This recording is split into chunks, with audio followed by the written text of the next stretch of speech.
Ég að labba hérna með hópnum, útskriftarnemunum og ég spyr, hvað ætti ég eiginlega að segja hérna uppi?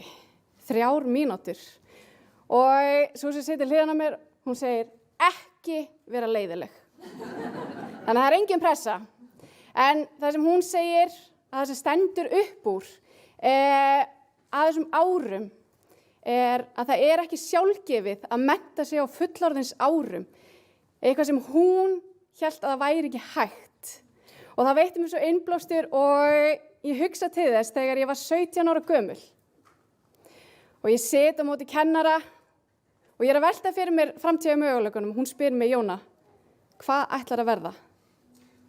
Og ég segi, ég ætla að vera lögfræðingur.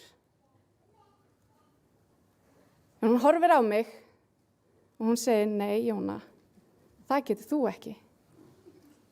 Þú ert lesblind. Þú ert að lesa svona þykka bækur.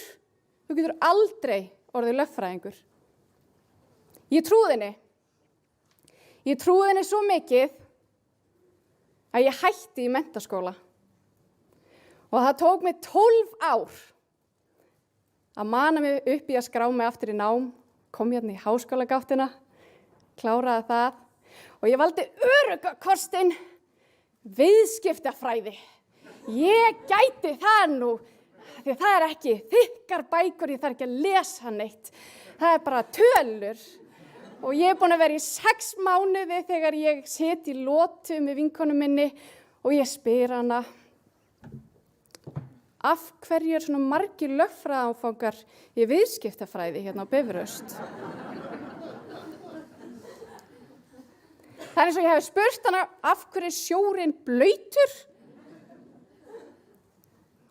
Og ég, svona hún er, Jóna, þú ert í viðskiptalögfræði.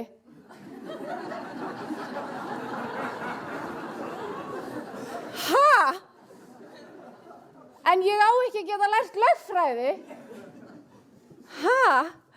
Þannig þarna sitt ég og ég hugsaði tilbaka. Og voru þetta lesblinda mín að ég gæti ekki eða voru þetta takmarkanir kannski einhver annars? Var ég að leyfa takmarkanir kennarans að ákveða mína eigin framtíð? Og það minnir mig mitt á samnemanda minn. Þetta var einhver ákvörðun sem hún tók. Og það þurfti bara ómeðvitað að ákvörðun einhverja lesblindu að skrá sig í eitthvað nám og pæla ekkert í því og bara kýla á þetta.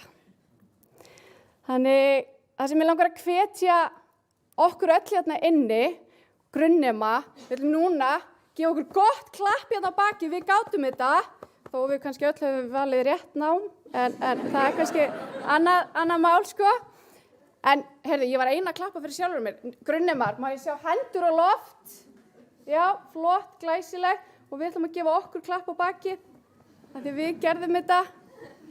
En það sem ég langar að skilja þarna eftir er að hvetja okkur til að við ákveðum sjálf hvað við getum og hvað við getum ekki gert.